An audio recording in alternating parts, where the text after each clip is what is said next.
Is this thing on?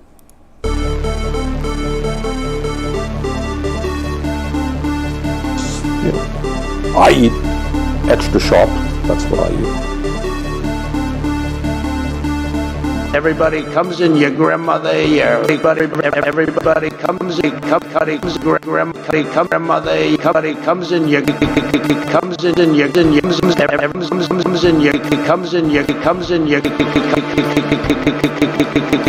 in your grandmother. It's not that they don't want to help. They don't know quite what to do. Play the radio. Make sure the television, make sure you have the record player on at night. The phone. Make sure the kids hear words.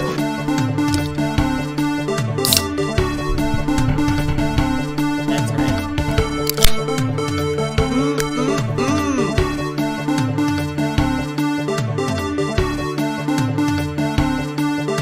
No, seriously, hot sauce. I've been eating a lot of hot sauce, a lot of raw peppers and hot sauce.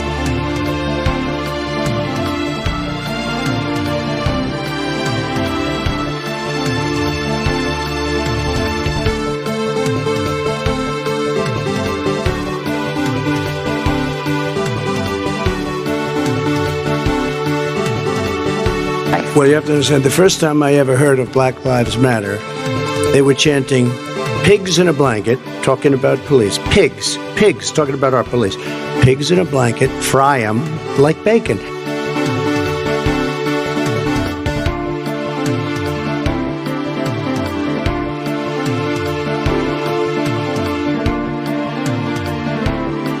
The truth of the matter is that when the truth of the matter is that when you look at some of my policies, in a lot of ways, Richard Nixon was more liberal than I was.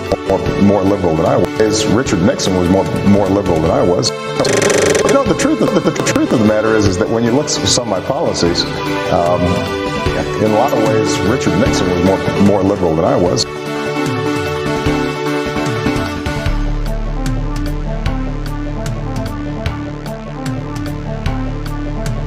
But I tell you, if you have a problem figuring out whether you're for me or Trump, then you ain't black.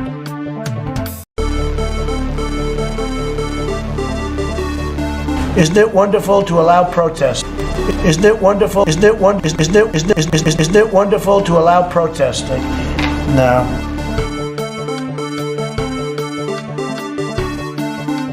Sam, if I could just get the sentence out.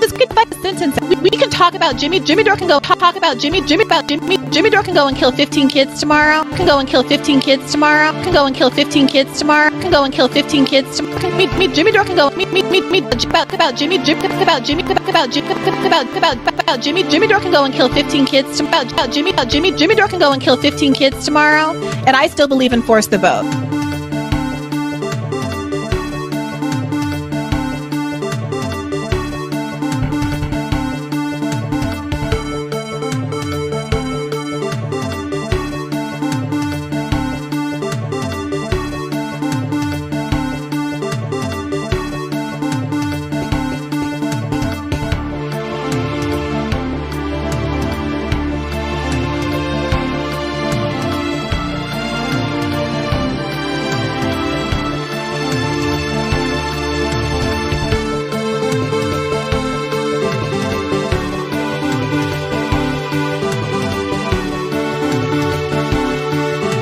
So notice something.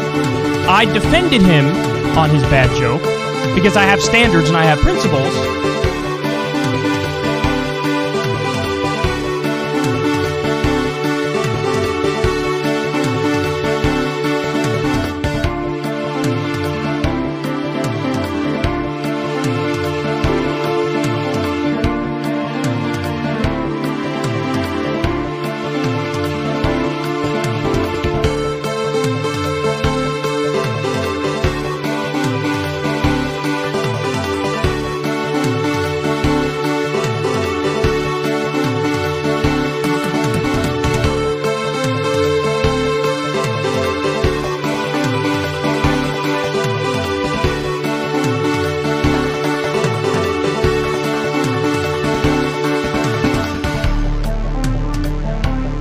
I don't wear masks like him. Every time you see him, he's got a mask. He could be speaking 200 feet away from it. He shows up with the biggest mask I've ever seen.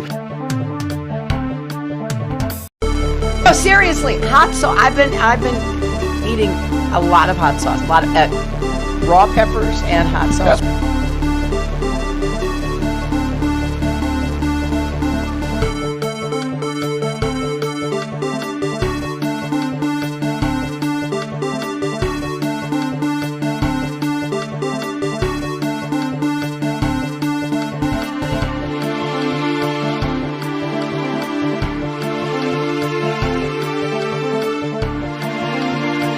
And then they have cans of soup. And they throw the cans of soup. That's better than a brick because you can't throw a brick, it's too heavy. But a can of soup, you can really put some power into that, right? And then when they get caught, they say, no, this is soup for my family. They're so innocent. This is soup for my family. It's incredible. And you have people coming over with bags of soup, big bags of soup, and they lay it on the ground, and the anarchists take it and they start throwing it at our cops, at our police. And if it hits you, that's worse than a brick because it's got force. It's the perfect size. It's like made perfect. And when they get caught, they say, no, this is just soup for my family. And then the media says, this is just soup. These people are very, very innocent. They're innocent people.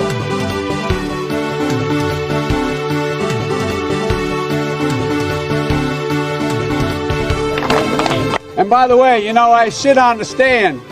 And it get hot, I got a lot of, I got hot, I got a lot, I got a lot of, I got hot, get hot, I got a lot of, get hot, I get, and it get hot, I got, and it get hot, and it get hot, I got a lot of, and it get hot, I got a lot of, hot, I got a lot of, I got hairy legs, hot, I got a lot of, I got hairy legs that turn, hot, I got hot, I got a lot of, hot, I got, and it get hot, I got. And it get hot, I got a lot of, I get hot, I got a lot of, get hot, I got a lot of, get hot, I got a lot of, I got hairy legs. I learned about roaches, I learned about kids jumping on my lap. I learned about kids jumping on my lap. I learned about kids jumping on my lap. I learned about kids jumping on my lap. And I've loved kids jumping on my lap. I've got to go. Let me respond. There's a lot to respond to here. Let's get something straight. You shouldn't be disappointed. What I've done so far is more than anybody else has done this far. Okay? Number one. Number two, I mean what I say when I say it. I mean what I say when I say it. But I tell you, if you have a problem figuring out whether you're for me or Trump, then you ain't black. And I have a simple proposition here. I'm here to ask you for your help. Where I come from, you don't get far unless you ask. My name's Joe Biden. I'm a Democratic candidate for the United States Senate. Look me over. If you like what you see, help out. If not, vote for the other Biden. Isn't it wonderful to allow protesting? No. You wish you lost Andrea, Brian. In your fucking dreams, bitch. Brian, more like crying for attention, this motherfucker.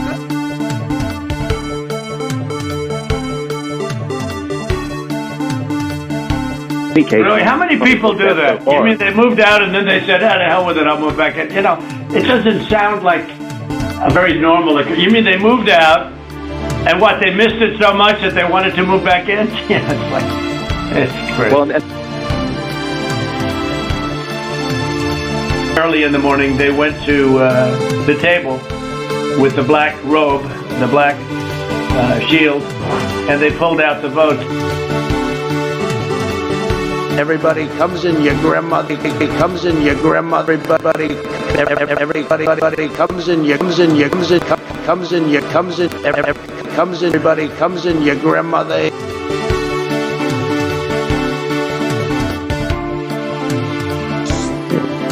I eat extra sharp. That's what I eat. I don't know who created Pokemon Go. But I try to figure out how we get them to have Pokemon go to the poll. How we get them to have Pokemon go to the poll. How we get them to have Pokemon go to the. How we get them to have Pokemon go to the poll. They felt pretty comfortable after day 2. Hopefully everyone's having a great day today. I hope to God. Dumb people, liberal people can... Alright, folks. This is the goddamn show. Are you ready? This is how I start my podcast. Like, I just start swearing. You know, YouTube has this thing where if you swear in the first 30 seconds, and this is why I do an intro, so that the thing doesn't apply to me. But YouTube has this thing where if you swear in the first 30 seconds, boom, demonetized. And so I try to make it a point to swear in the first 3 seconds. So that's usually my goal. And so that's the goal today. I think I've accomplished that goal. And so that's what we're dealing with. So today we have a special guest. We're doing another interview. I guess, I don't know, interview. I mean, we're having someone on. There's a human being that is not me. And they're going to be on the live stream pretty shortly. We have Max the dog, who is licking his paw because he's a bad doggy. Max! Max! Max! He's kind of addicted right now. I don't really know what to do. This is a recent phenomenon. But I'm just gonna do this.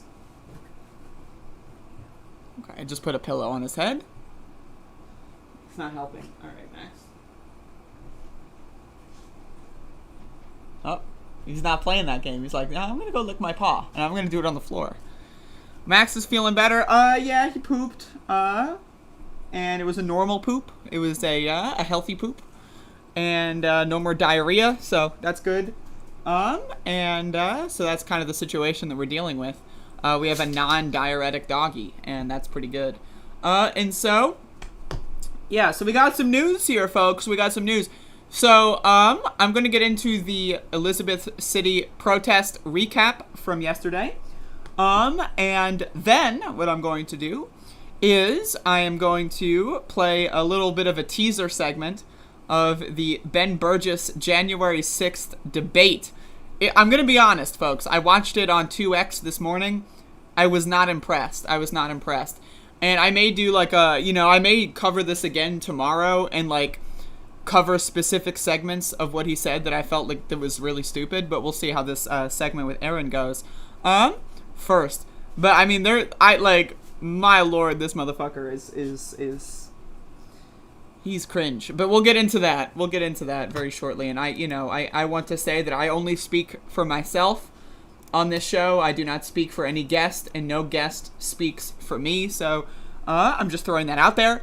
It's a retweet. It's the opinion of somebody, and that somebody is me, and it's no one else. And I invited Ben Burgis on my show. Ben Burgis could have come on to give a post hoc recap of the debate that he participated in yesterday, but he chose not to do that, and so as a result, we got someone on. So, but yeah, let's go. Let's see, what do we have here? So, we got a show. It's a show that it's a show, and it exists, and I am the producer of the show. I'm the producer. I'm the host. I'm the writer, I'm the talent, I'm the editor, I'm the artist, I'm everything. This is a one-person show, except for this show, because there's going to be another person on the show. But usually this is a... Anyway, folks, let's get this show started.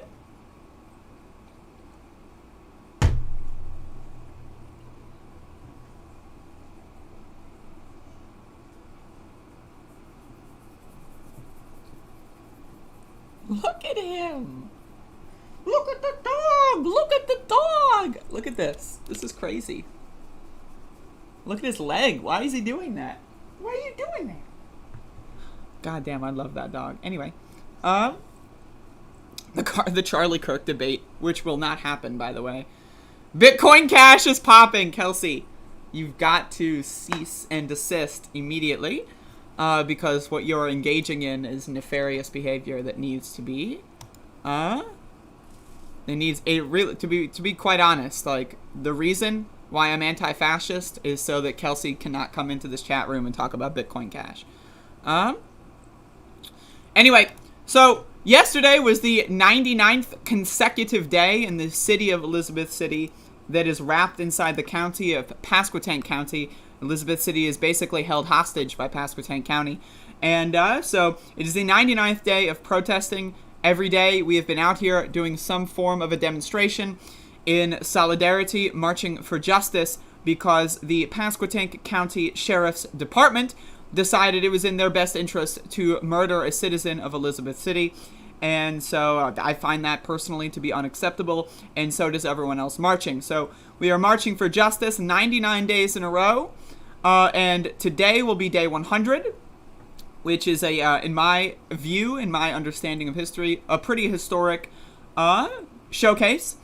And so we will, talk about that pretty soon. That is to say, we'll talk about that in 24 hours from now, because that's when I'll do the recap for day 100. But yesterday was day 99. And so what we did was we marched through the streets, through downtown Elizabeth City. And so we marched through the streets, and we chanted and we screamed.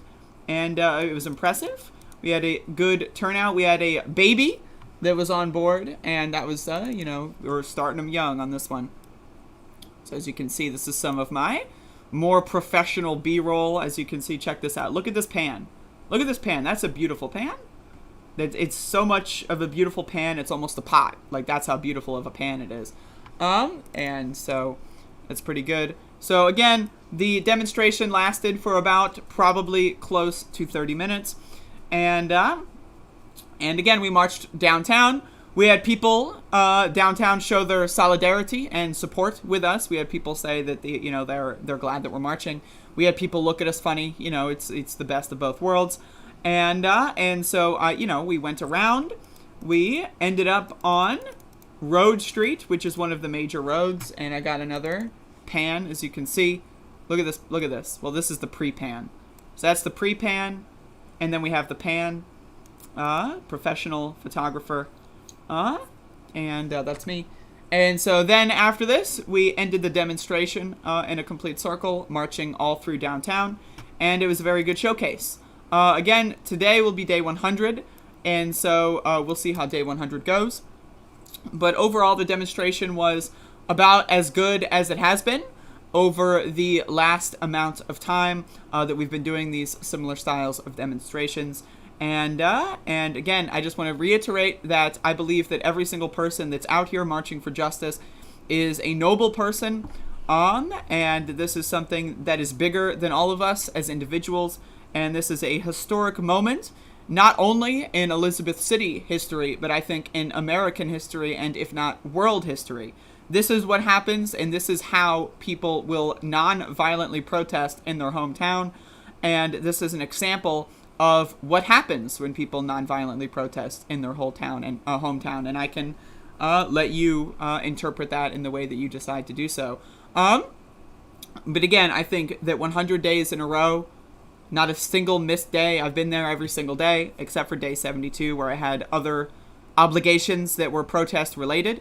But, a demonstration was still taking place on that day. But either way, 100 days in a row is impressive. And again, I'll do a little bit more of like a total recap, like on 100 days tomorrow. But, again, I just want to say I'm absolutely extremely proud of everyone in Elizabeth City. This is not something that's easy to do. And it's something that requires a lot of, grit. It requires a lot of willpower. It requires a lot of persistence. And it's honestly, again, an incredible experience and an incredible moment in history to be a part of. And I just want to say, again, hats off to everyone. Well, I'm keeping my hat on, personally. But, if I didn't have my headset on over the hat, I probably would take my hat off. But, I don't want to take my headset off and then take my hat off and then put the hat back on. That's a whole thing. But either way, really good showcase. And day 100 is today. And so I'll let you know how that goes tomorrow.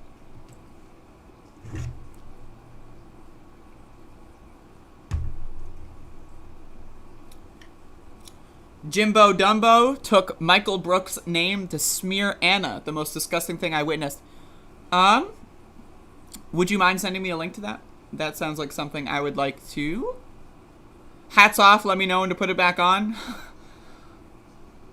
Yo, okay, I'm actually going to take my hat off because for those of you that don't know, it's actually like, is it illegal or is this like, I don't know if it's a law, but when you go into court, you're not supposed to have a hat on. And so when I went to court at one point, I was walking out of the courtroom and I put my hat back on. And then I had like the fucking old ass, like 90-year-old bailiff go like, hat off! Like screaming, bellowing through the entire courtroom, echoing off of the fucking bizarre architecture. And so what I did was I just held it like on like ahead of my, on top of my head like this, as I walked very slowly out of the courtroom. And so Matt, I want you to do this for the rest of the live stream. Just have your hat hovering over your head, and that will I think provide some form of comic relief, and that's some viewer participation. You can let me know how it goes. I did not see Jimmy Dore's recent statement, so I would not mind covering that tomorrow if y'all want to send that to me in an email or a direct message on whatever platform that you choose. Because I would be very interested in covering that. But anyway, we're not talking about Jimbo Dumbo today. We're talking about another one. Well, I don't want to put Ben Burgis in that category. Wait for it. Yet. But I mean, you know, there's definitely some very interesting, you know, there's an interesting, like, it's interesting. I don't know what else to say. It's an interesting, it's an interesting thing that we're going through, and it's a moment in human history that it's interesting to me. So we're gonna go through that. I'm so sorry for the way that I speak, because I do not speak. Anyway, so I want to, before we bring Erin on, and I'm gonna send Erin a direct message. Are you there? Are you alive? Are you alive? Question mark.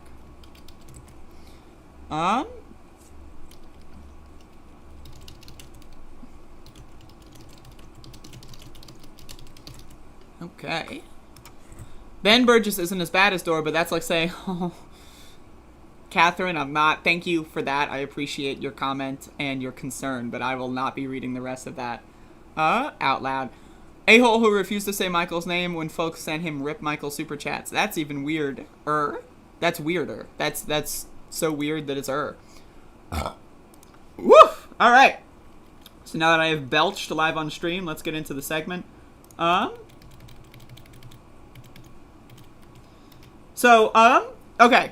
Let's I don't even know where to, okay.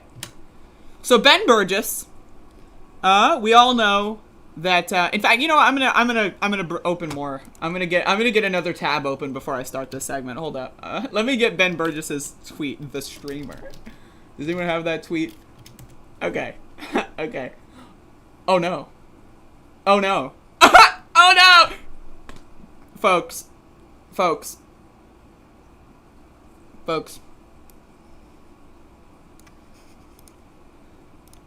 I don't even. Folks. The logic mastermind, Ben Burgis, has deleted the tweet. The logic mastermind, king of logic, has deleted his tweet referring to the streamer. So, hold the phone. Hold the phone while I go look at my other YouTube video that has it displayed in the YouTube video so that I can use that for reference. That is so funny.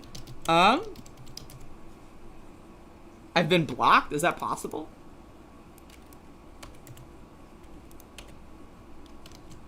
I think it would say the tweet's unavailable if I've been blocked. No, I'm still following Ben. Alright, okay, here's that.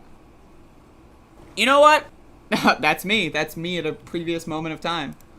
Isn't that incredible? Alright, so now that I've got... Okay, let's start the segment. The segment's even funnier now, so, like, this is a good thing because the segment's increased in hilarity, so that's good. So Logic Mastermind, the king of logic, Ben Burgis, has, first of all, deleted a tweet. It's gone. The tweet that previously existed is now been removed from the internet. And so, now if you're wondering what this tweet said, here I have a previous video of me covering Ben Burgis's bizarre heel turn into, like, weird January 6th downplaying and fascist upplaying, where Ben Burgis pinned a tweet saying, quote, "No, I'm obviously not going to debate the streamer whose challenge video started with 3 minutes of over-the-top personal insults." Now, I want to be very clear for those of you that are not aware of the full, the full recap here. And so let me, like, see if I can get, like, a better, like, version of me that, like, exists, that I don't look as bizarre on, okay? Okay, I look pretty cool there. All right, so Ben Burgis made some very, very, very bizarre tweets in regards to January 6th, and so I called him out on that on Twitter, and then people said that they wanted me to cover it on my show, and so I did. My video was never necessarily meant to be a challenge video. I was not, if I wanted to, quote, challenge Ben Burgis, I would have not done a video in the way that I did. When I make videos about people, I don't do them with the intent of making friends. If someone says something stupid, I will call them stupid for saying something stupid. Now, if they don't want to be called stupid, I suggest that they stop saying stupid things. And that is how I present myself. I am not here to make friends with popular YouTubers. I am not here to create inroads with popular cliques. That is not my role. Now, again, do I think Ben Burgis is a terrible person? No, I don't. I don't think that. That being said, I think his take on January 6th and in the debate that he did with Erin Green, which I'll get into later, he proved himself to be extremely, not just partially, but extremely uneducated on the topic of fascism. And I think that that is a huge problem considering how much he is trying to focus on what is and is not fascist, or fascism. So I made a video basically making fun of him. And then he responded to that in, a way that was like, oh, I'll look at this later. And then like a week later, he sent me a DM saying, I watched your video and I was super upset that you called me this. And I privately apologized to him. I said that I am a comedian and part of my comedic shtick on my live stream. And if you've ever met me in person, this is how I act all the time. But, in my live streams, I like to, use a lot of swear words. I am a normal person. I am not a college professor. I am not a college graduate. I am not a high school graduate. I dropped out of high school. And I am a regular person. I am a normal person. And as a result, I swear. I say the F word. I say the S word.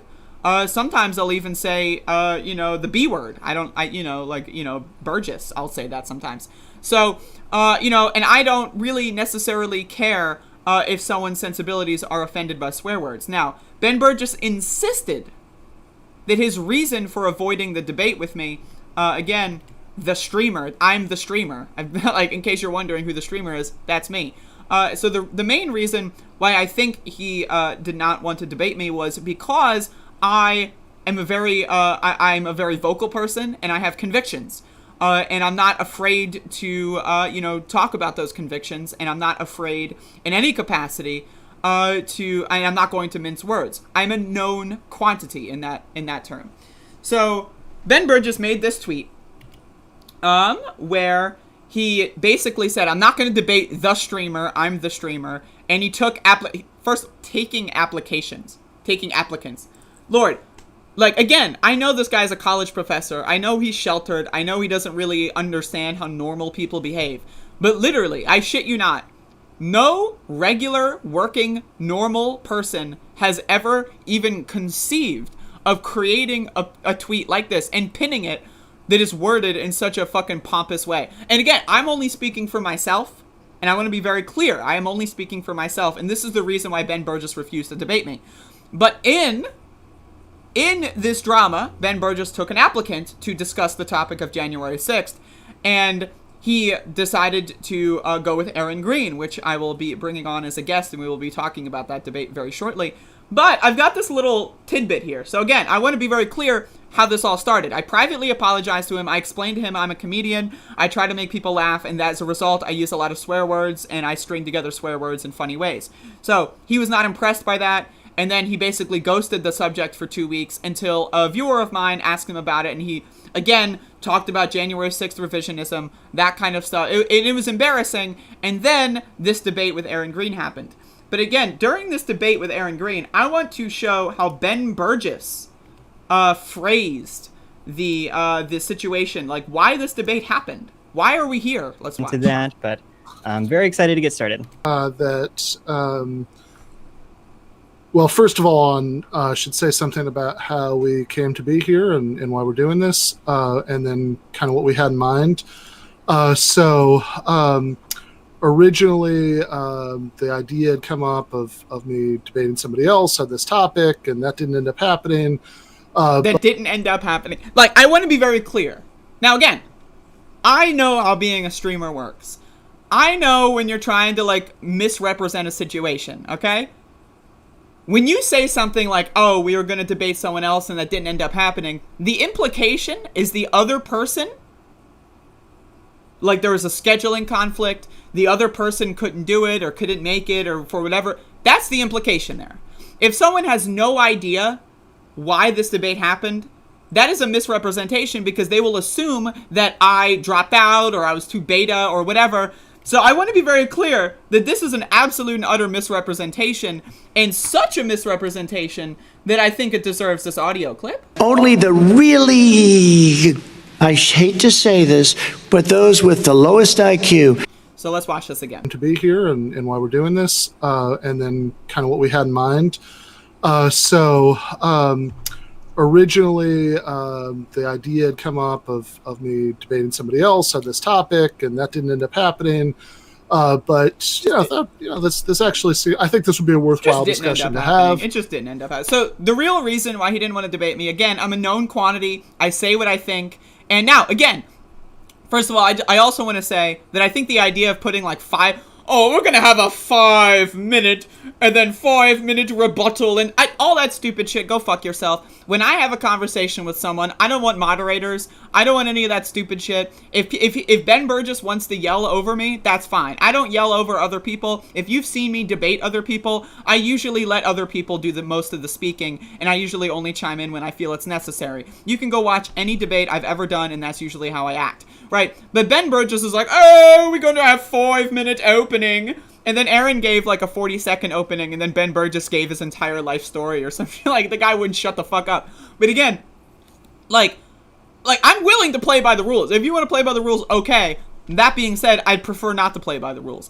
But again, the reason why he took applicants and chose Erin was because Ben Burgis does not know who Erin is and thought that it would be an easy debate. Now, I watched the entire thing this morning on 2x speed, and Ben Burgis even admitted he was surprised at how intelligent and wonderful Erin's debating skills were. And so I just wanted to do the short preamble before I bring Erin on the show to discuss this by saying that this whole debate, it could have been with me. It could have. But he chose not to. And again, I just want to replay this because it really is extremely funny. We came to be here and why we're doing this, and then kind of what we had in mind. Did I miss originally, that? Yes. The idea had come up of me debating somebody else on this topic, and that didn't end up happening. It just didn't end up happening. I wonder why. I'm curious. Like, I wonder why it didn't end up happening. Like, again, if I were in Ben's position, right, what I would have said is, you know, the idea came up and then the streamer that I was originally going to have the conversation with seemed very rude and combative and wasn't playing a lot. I would have tried to make myself look good. I would have, like, you know, but no, the guy's like reading a paper, like, look at him. He's like, and the stream, and it didn't end up happening, and, the dog ate my homework, and so I'm just saying it's extremely it's interesting. Originally, the idea had come up of me debating somebody else on this topic, and that didn't end up happening. I'm sorry.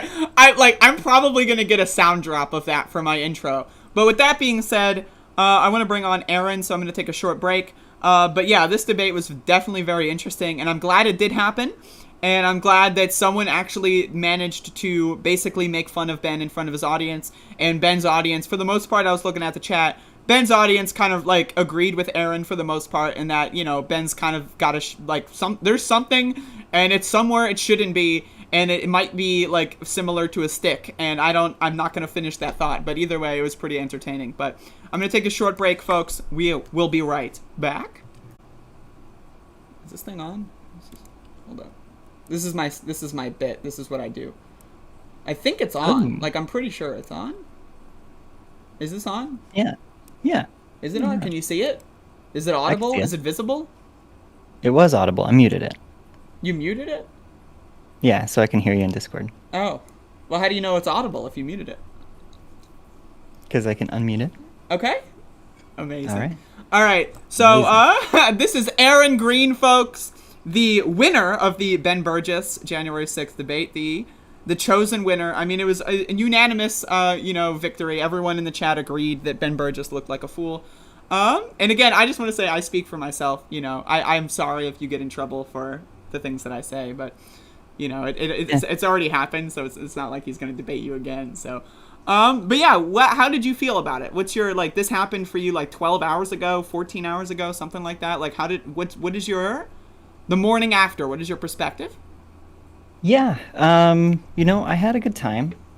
It was an interesting experience to have. It was kind of my first foray, really, into having any, like, official political discussion or debate with anybody or anything like that. I think he did end up talking a little bit longer for each time. I felt like every time he was talking, he would bring up a whole lot of points, almost gish galloping a little bit.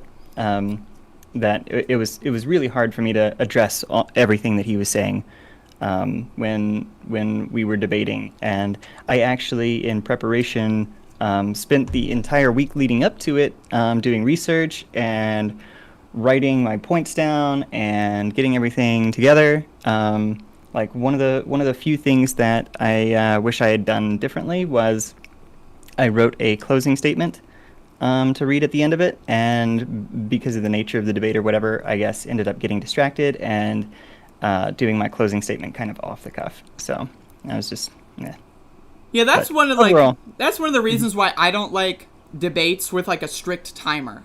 Like I like I've had debates that have like been 6 hours long, where like it's just like someone's giving me their life story and why they voted for Trump, and like they're crying on camera, and it's like, okay, that's great. Right, so I don't like debates that are, like, structured like that, because, like, it creates an environment where you feel like you need to prepare because it's structured, but by nature of the structure, all the preparation just goes out the window. And I feel like Ben Burgis really did take advantage of you in the sense where, like, he just wouldn't shut the fuck up. Like, he would just keep going on. And most of the things that he was saying were, like, fluffing his writing. Like, oh, I wrote this piece, and like, oh, the piece I wrote and my intellectual credentials, and it was like, and it was bizarre. And then when you asked him if he had read the Doctrine of Fascism, and he was like, nope. And I was like, to me, that was just incredible. It's incredible. And I have some, like, I took some notes this morning. One of the things that I took really hardcore offense, and you can let me know how you feel about this, was his constant, I feel like there's some sort of, like, other power, like, guiding his decision-making process here. But his insistence on comparing January 6th to Black Lives Matter demonstrations. Like, that was just, like, to me, it's, like, it's not even an apples and oranges, because at least both of those things are fruit. Like, it's a situation where it's, like, comparing, like, you know, moon rocks and jelly beans. You know, like, it's, like, there's no even remote, like, you know, comparison whatsoever. And so, like, but he insists on saying that, like, you know, one of the things that he said was that all political riots are bad. First of all, right, in my estimation, that's an insurrection attempt, not a riot. And the reason I think he's trying to downgrade it to riot is so that he can play the both sides-erism over the 2020 protests. And I noticed a lot of popular left-wing YouTubers over the course of 2020 come out as anti-riot, and to me that really just shows like a lack of like they really need to like just go outside and talk to normal people, because most people don't give a shit about the quote riots. They just don't give a shit, right? There's a lot of like liberals that maybe live in the suburbs or whatever that care really much about that, But most people that live in cities, most like people of color, minorities, will say like, yeah, riots, good. You know? And so, but like, he uses the word riot as a boogie word and tries to compare it to January 6th, which downgrades what happened on January 6th. And then also like significantly upgrades or whatever the Black Lives Matter demonstrations. And so I wanted to get your opinion on that because like, you touched on that a little bit, but you didn't have enough time to actually, like, I don't know, get, like, a good, full statement on that. So I would like your opinion on that. Sure, yeah. I think you're really right on the money. The context between the Black Lives Matter protests and the riots and the resulting violence that happened is completely and totally different, whole scale, from what happened on January 6th. The intention there was to cause harm, was to make change, was to get Trump as a president, was to stop the steal, right? Was to hang Mike Pence, as some people said. The intention for the Black Lives Matter protests has not been violent. The intention has been just to get, accountability for police and justice for all across the board. And I think comparing the two really does a disservice to just the pure historical value that what happened on January 6th has, because we really haven't had, and I'll stand by this, that level of political violence in the United States here in a very, very long time. So that's my opinion. I think it's you're pretty much right. I don't think it's fair to compare the two at all. The biggest thing for me is Ben Burgis ignores the context and the history and the lead up to these things. He just says political riot, bad, as if like there's no historical context. Like you look at the historical context of the Black Lives Matter demonstrations that took place in 2020, right? It's like centuries and centuries and centuries of extreme, brutal genocide and violence. Police killing after police killing after police killing after police killing, and nothing changes.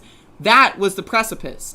And then to compare that and to say both are bad with a bunch of boomers on Facebook thinking that there's like a shadow man in the government who's gonna he's gonna bring the storm and reinstitute Trump as a dictator, right? Those are not the same thing in any capacity. And to me, this just showcases that Ben Burgis doesn't give a fuck enough about right-wing violence or why right-wingers think the things that they do, right? And this is something you touched on in the by the end of the debate, is that fascism is very much so a mode of thought, right? It's like the hive mind. It's like saying, like, again, the slogan of QAnon is where we go one, we go all. They all think the same thing, and they all get their news from, like, the same kind of sources.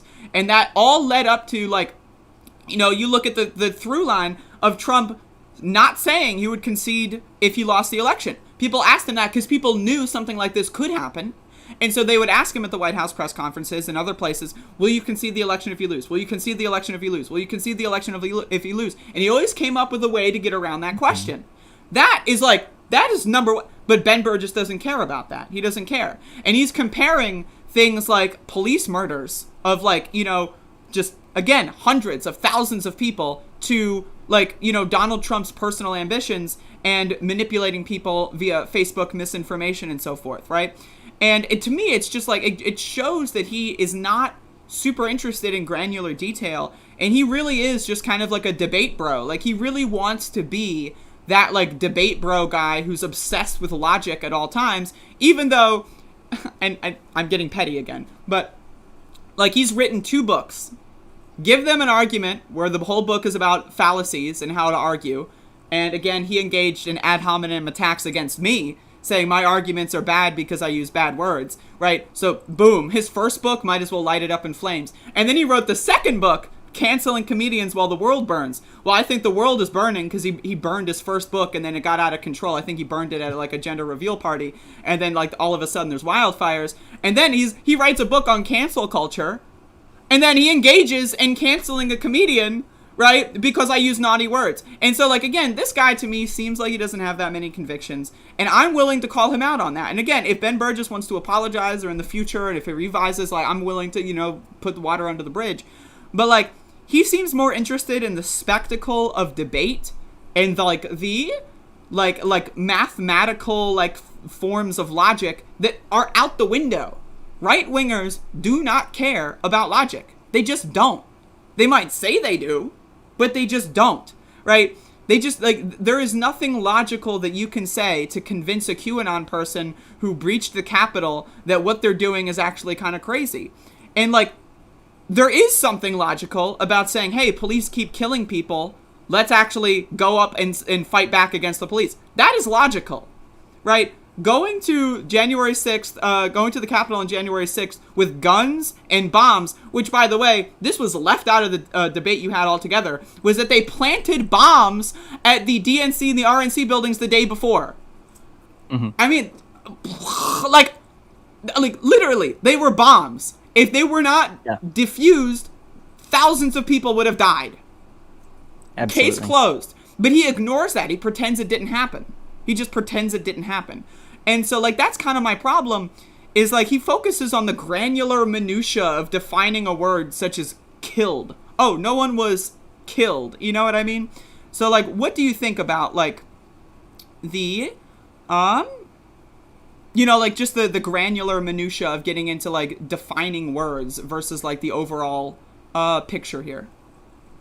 Well, and he says in his article itself, what does it matter what we call it if we all agree that it was bad?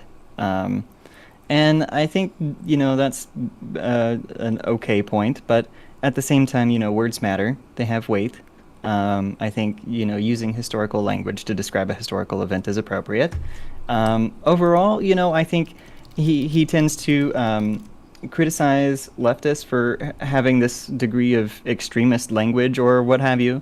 But I think it's because of that messaging that he disagrees with, not in spite of, that we see his other point that he brought up, that Republican lawmakers are trying to step away from Trump and distance themselves from Trumpism, right? And it's because of that messaging that we disagree with. It's because that people are so riled up by what happened with Trump that people are starting to distance themselves and try to keep Trump out of the, conversation for the most part. I think that would be good for establishment Republicans, is to retake control of their party from Trump, because whether people want to admit it or not, Trump still has a lot of power, even though he has no real objective political power right now. He can't, make any decisions or control anything, but he has a huge amount of influence. Those Trump people are not going away. Those people that stormed the Capitol on January 6th are not going away. They are still going to be here. They, I feel, are going to be steadfast in their beliefs and almost feel reinforced because of what happened. I almost feel like there's not really a whole lot we can do right now about Trump and the amount of control he has over Republicans and their influence. So, it's we really need to take a moment and appreciate the fact that, it's because of these leftist activists that are using this language. It's because the media is using this language that we have people so willing to distance themselves from it. And that would be good for everybody, I think. I'm sorry, I just read a chat message. It was really funny. But no, I agree. Another aspect is that, Ben Burgis said this on the David Feldman show, where he thinks that January 6th is no big deal, and also that the beer hall putsch was no big deal. And we need to realize that this is a linear kind of track of escalating violence, right? Where it's Trump supporters went from lock her up to breaching the Capitol gates. What could and it's not, like you said, Trump is not going away. Trumpism is not going away, and especially if some of these people are only getting 8 months in prison, they're not going away. And when they come out of prison, look at the prison system, they're probably going to go to prison and get their beliefs reinforced, and then come out of prison even more angry, even more upset, right? And look at the families of these people that genuinely think that Trump, they actually, and again, I need to say this as a disclaimer, Joe Biden is the legitimate winner of the 2020 election. I am in no way giving any credence to the idea that Trump won the election. That is false. That is fake news. But they genuinely think that. And so imagine the family members of these people that are going to jail, right? They're going to get more radicalized, right? Trump has been taking a little bit of a media break. He's not just playing golf. He's definitely thinking about his next moves. And that's why it is so important to me, and to you, it's seeming, that we identify what this is, right? January 6th is not the end of anything. It is like the end of chapter 1 or something in like, a grand story. And so the idea that we're like anyone is squabbling over the petty definitional, like granular minutia of what these words mean when these people are still out there and they're still planning attacks and they're still like going to do things. Like, look at what happened in Los Angeles at the We Spa protests, where like a fascist went and stabbed a bunch of people that were just protesting for trans rights, and then cops backed them up and then got them a secure escort out of the area after they had stabbed people. And then cops shot some of the protesters with rubber bullets defending the fascists. That's something we need to realize. Ben Burgis isn't going to talk about that kind of stuff. And that's why, like, I'm more concerned with, like, making sure that we actually talk about this in the way that it needs to be talked about, as if we're in the middle of a saga that is ongoing, right? And so, like, I think Ben Burgis is more concerned with, like, oh, this is in the past. Let's have, like, the perfect take on a historical event. We're not talking about something that happened in, like, 1937 or, like, 1864, where we have all the facts and we can just look at everything from the top down and make the perfect analysis. We are living in history, and new things happen all the time. And that's why it is so important to have these conversations and to do so in ways that are productive. What do you think about that? Yeah, no, I totally agree. I think, looking through some of the comments on our debate, I think a lot of people took issue with the fact that I cited I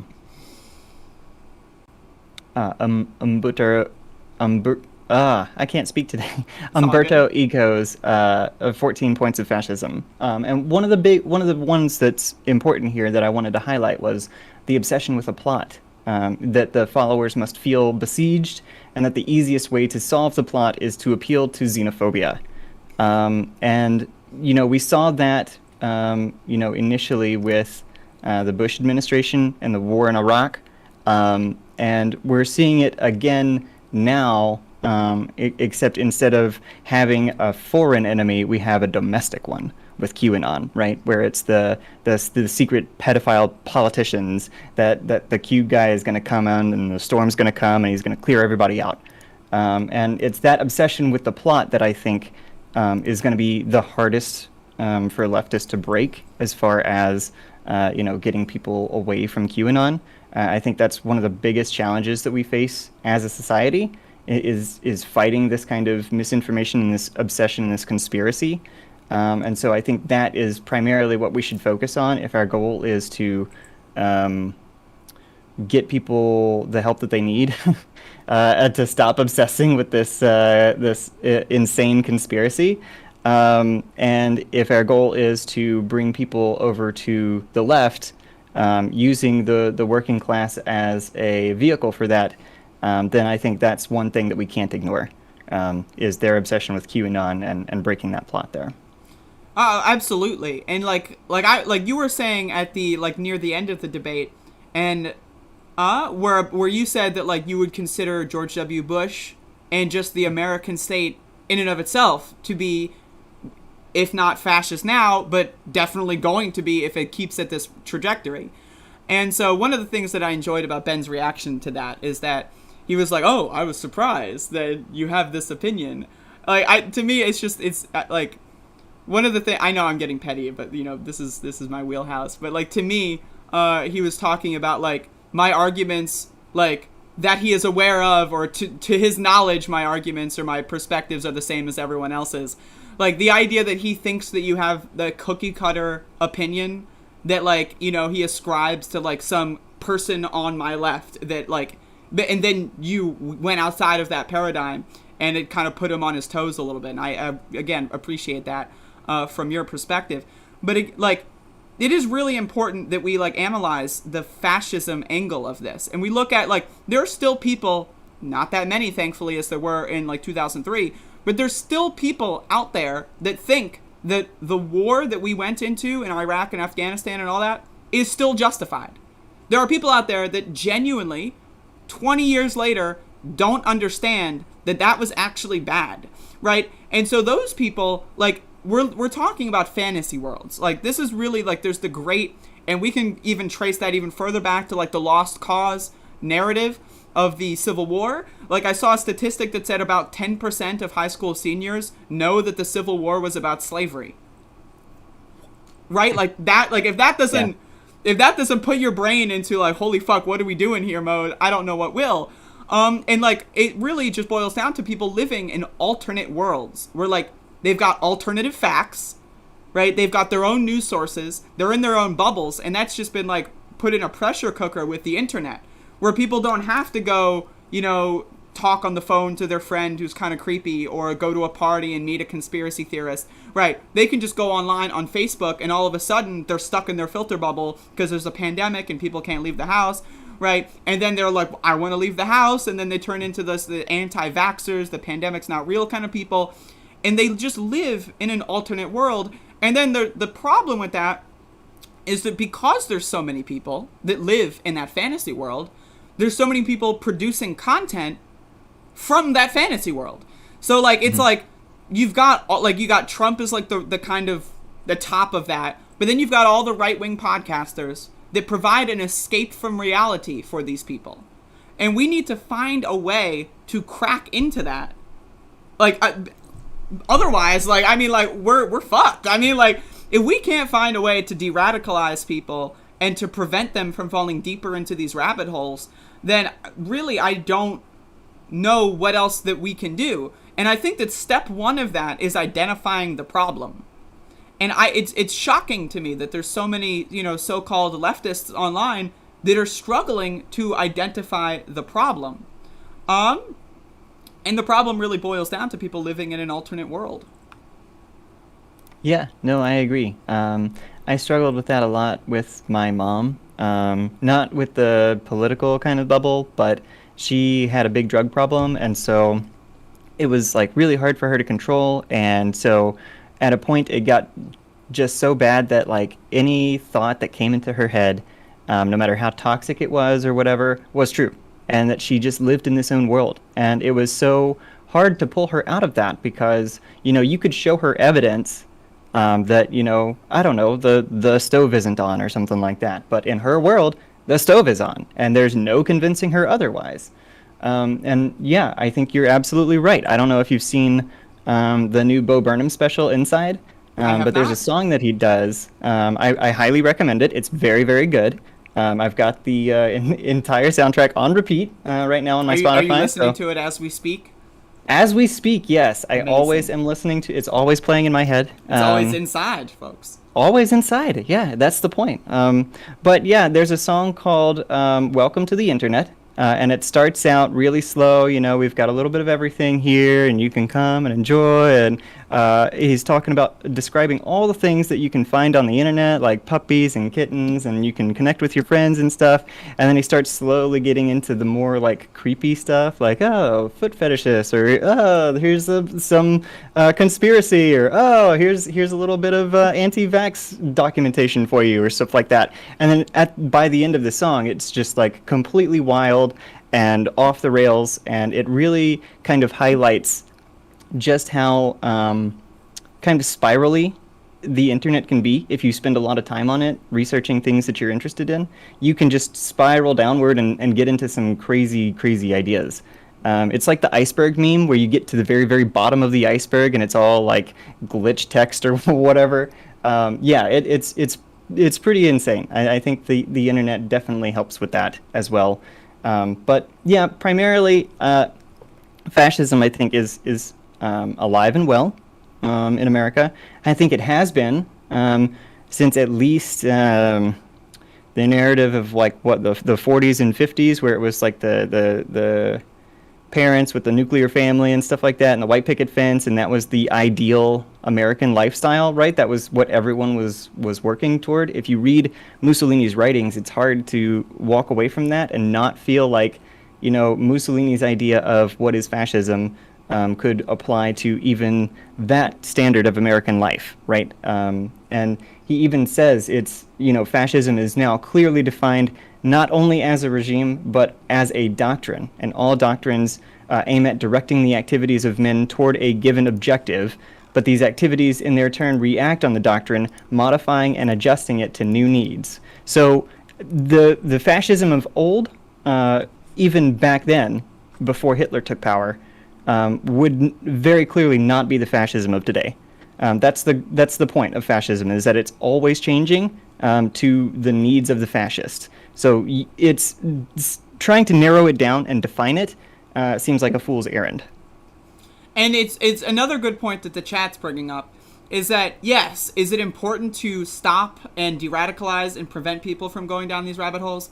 Yes. But it's also very important that we make people, before they go down these rabbit holes, aware of what they are.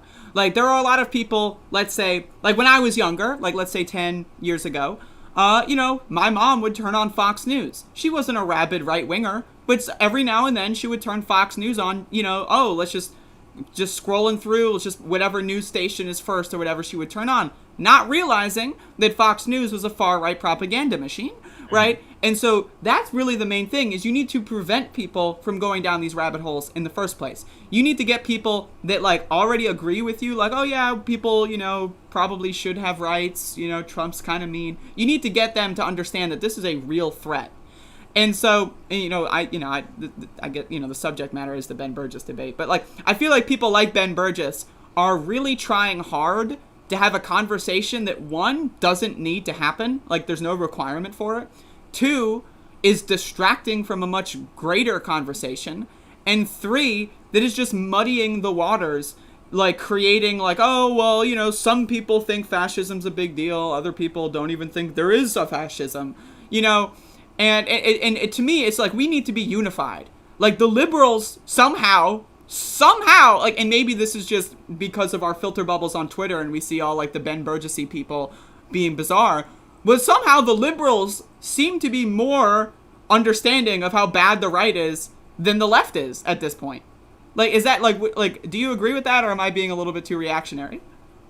No, I think you're right to an extent. I definitely think that, it's important to understand, what your goals are here if you're going to be saying stuff like, oh, well, what Trump did was bad, but he's not a fascist. Come on. Like, I don't know. At a point, it's just like, is that really helpful?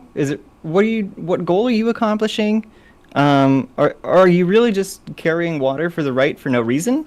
Doing all this Trump apologia? But, he said at some point that, nothing in America approaches even close to what we had in fascist Italy or Nazi Germany.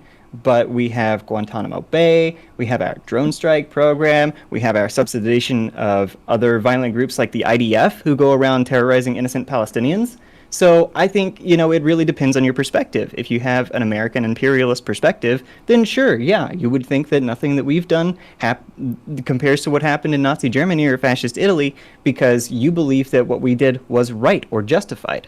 But, to an outsider, I mean, just look at...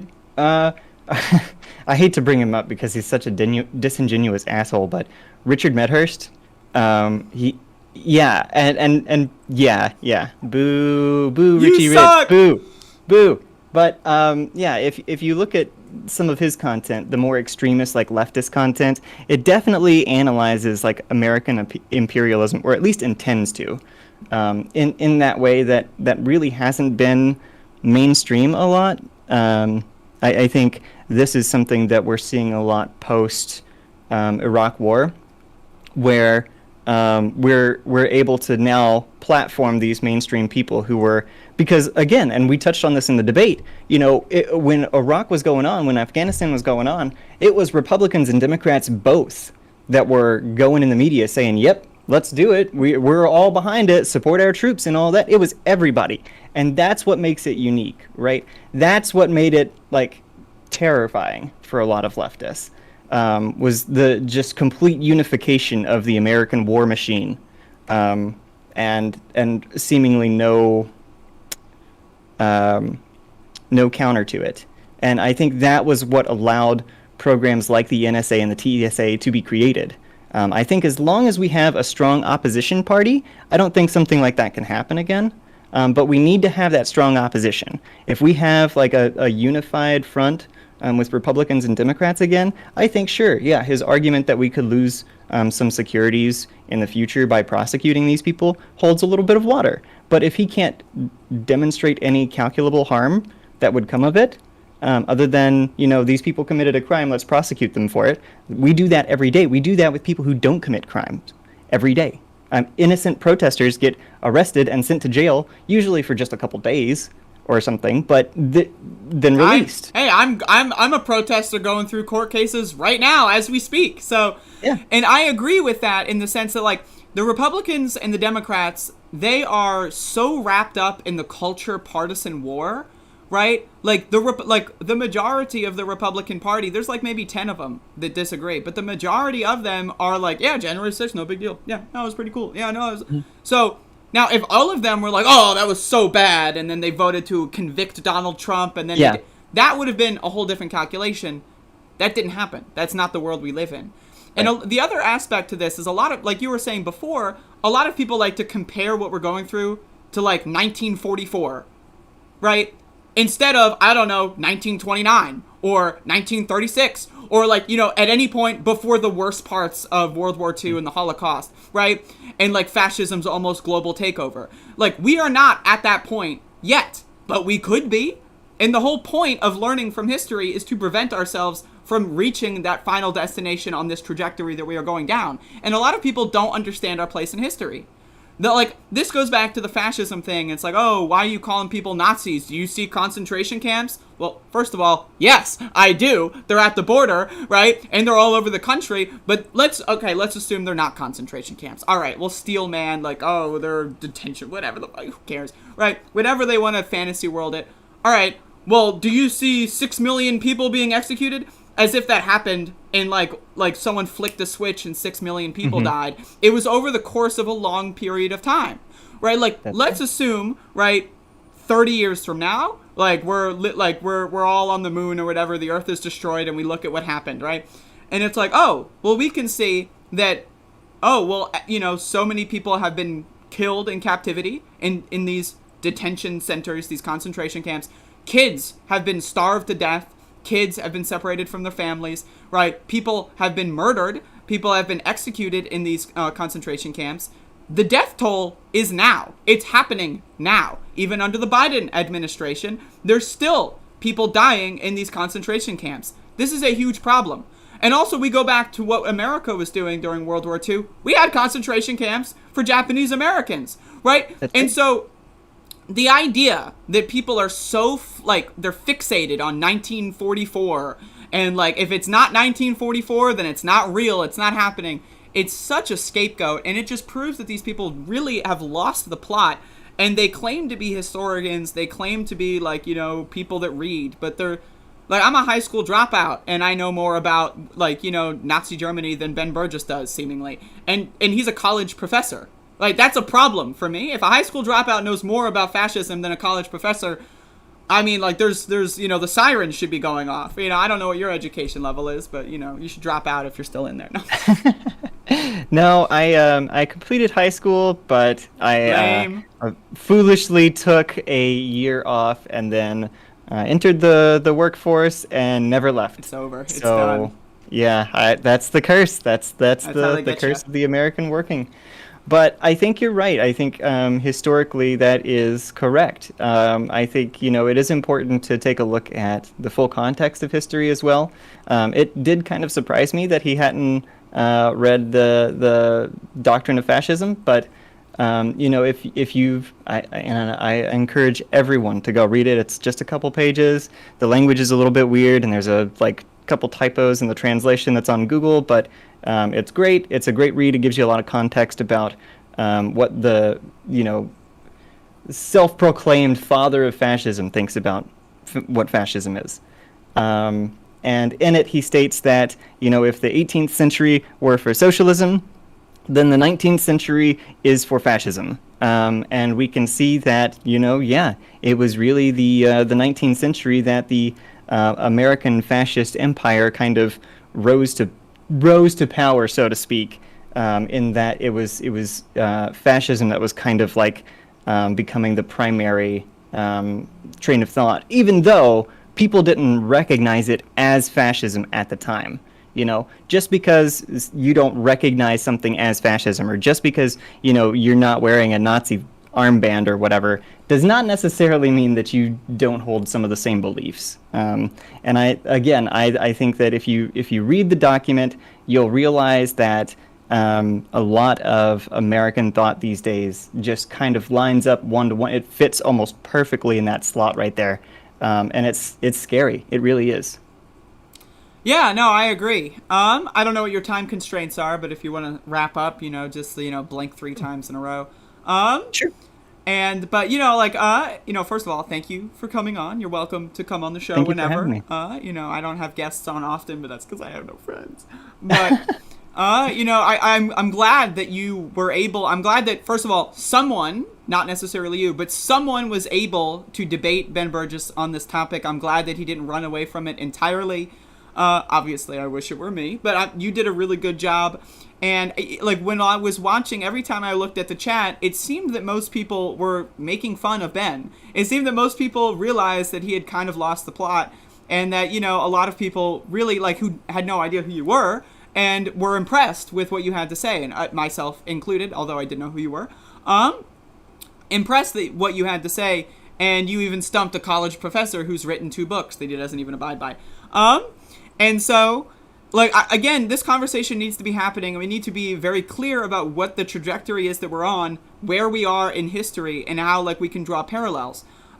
Because, like, if we allow, like, let's say, like, the Lost Cause, I always go into this, the Lost Cause, like, created a world where only, like, 10% of high school seniors know that the Civil War is about slavery. How is that possible? Like, how do we get there? And that is because people, after, like, a major event like the Civil War, didn't take it seriously.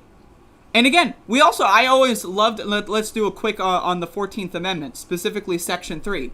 The 14th Amendment, the reason why I'm so dead set on the term insurrection, and I just spit, although I don't know if that was visible, but, oh God. Anyway, so the 14th Amendment, specifically Section 3, states that those who give aid and comfort to those participating in an insurrection are banned from having federal or state office.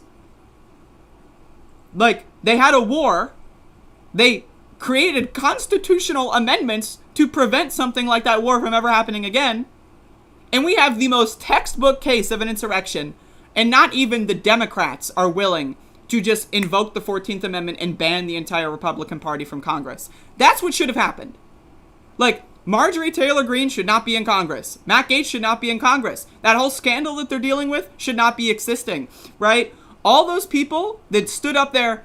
Now, there's a separate argument. I think they're both wrong. But the people that objected to the election results before the joint session of Congress was interrupted, they should have all switched their votes afterward. But imagine what these people, their own supporters broke into the Capitol and destroyed the fucking place.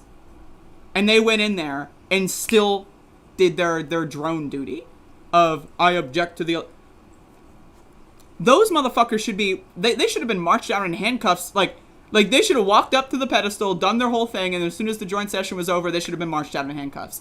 And anything less than that is enabling this to happen again. And because now they know we can invade the Capitol and everyone gets away with it. What?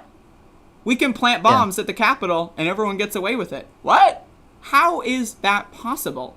And it's possible because, in my opinion, and I don't want to put this all on Ben Burgis as if he's the main bad guy, but people like him are too fixated on all these, bizarre debates. We need to be very clear. This was an insurrection attempt. If I shoot you and you don't die, does that mean I didn't attempt to shoot you? Let's say I shoot you and it just chips your shoulder. Oh, hey, I didn't murder you, so therefore it wasn't attempted murder. What? They went in there thinking that they would overturn the election. Who cares how realistic it is, right? They obviously are entrenched in a fantasy world.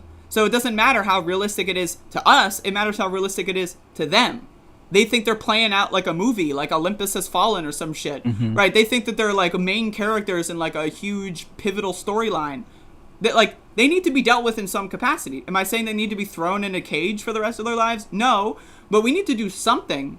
We need to have some sort of like, you know, any accountability process at all.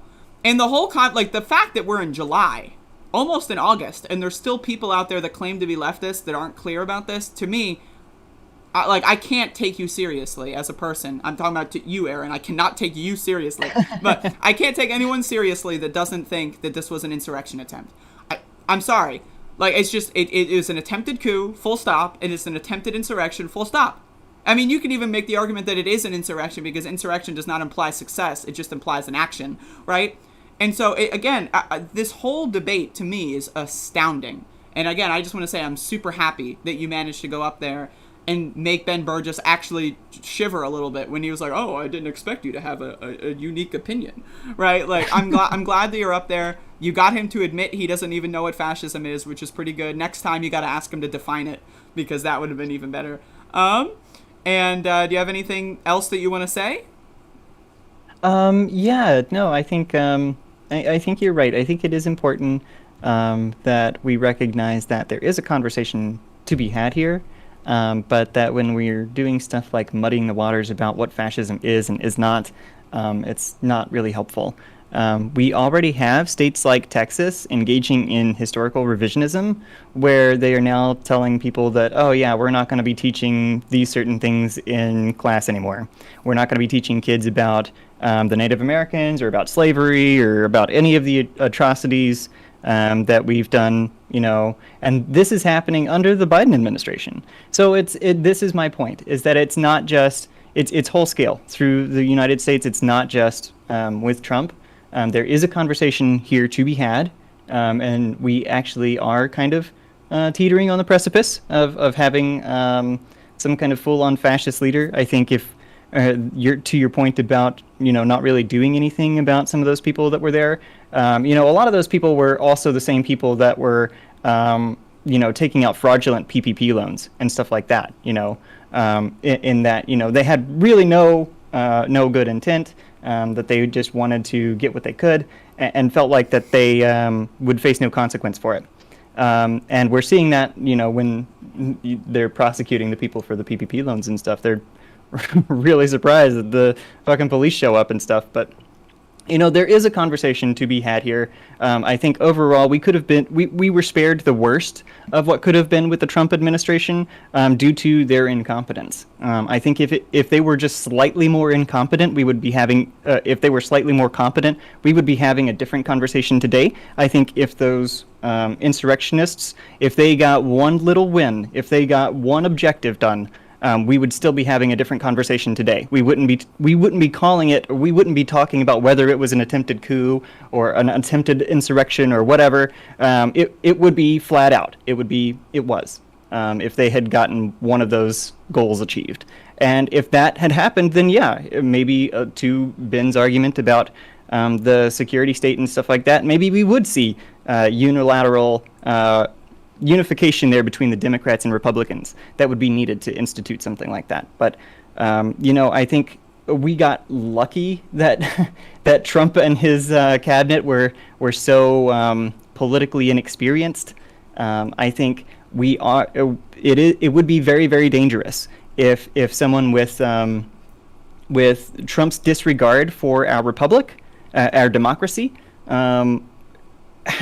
who also has political competence, happens to win the presidency. I think that would be very, very terrifying. I think that is what would install basically a fascist leader in the United States.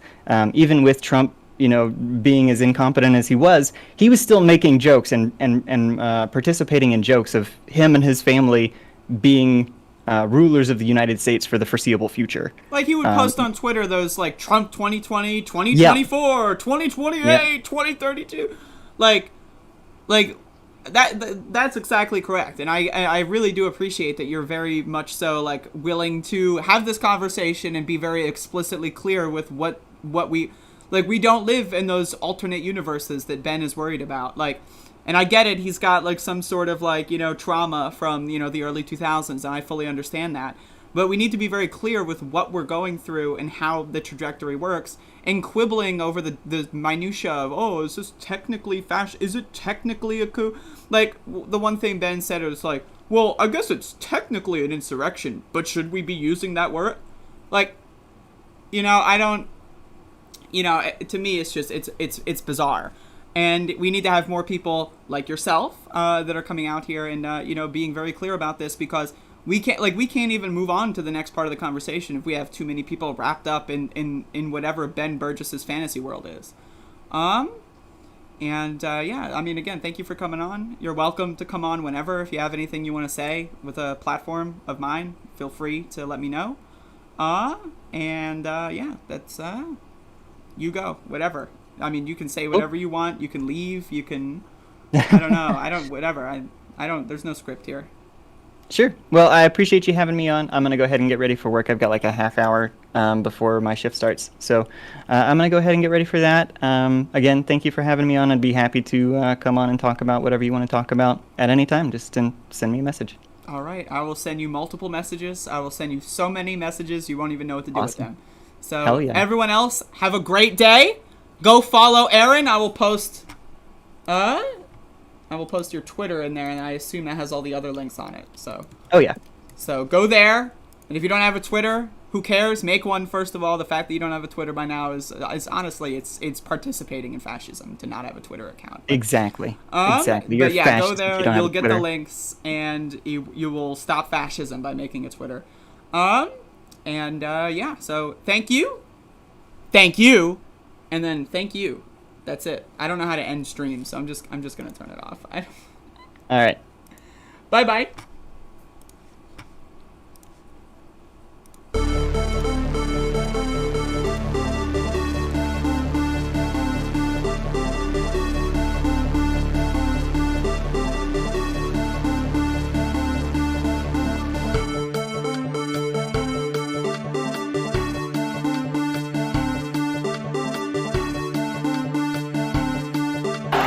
Unbelievable. Isn't it wonderful to allow protesting?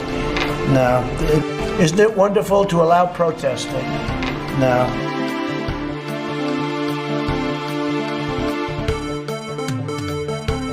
Well, you have to understand, the first time I ever heard of Black Lives Matter, they were chanting, pigs in a blanket, talking about police. Pigs, talking about our police. Pigs in a blanket, fry them like bacon. Running against the worst candidate in the history of presidential politics puts pressure on me. Could you imagine if I lose my whole life? What am I going to do? I'm going to say, I lost to the worst candidate in the history of politics. I'm not going to feel so good. Maybe I'll have to leave the country. I don't know. I eat extra sharp. That's what I eat.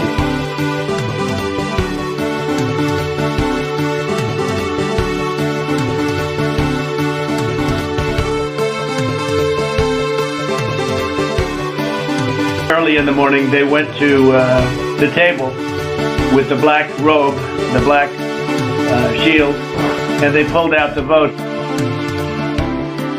$7 million for reef fish management. $25 million to combat Asian carp.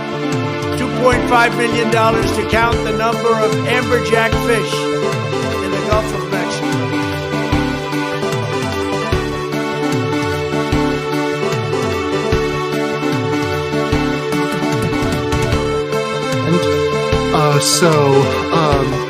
Originally, the idea came up of debating somebody else on this topic, and that didn't end up happening. It came up of debating somebody else on this topic, and that didn't end up happening. The idea came up of me debating somebody else on this topic, and that didn't end up happening. The idea came up of me debating somebody else on this topic, and that didn't end up happening. But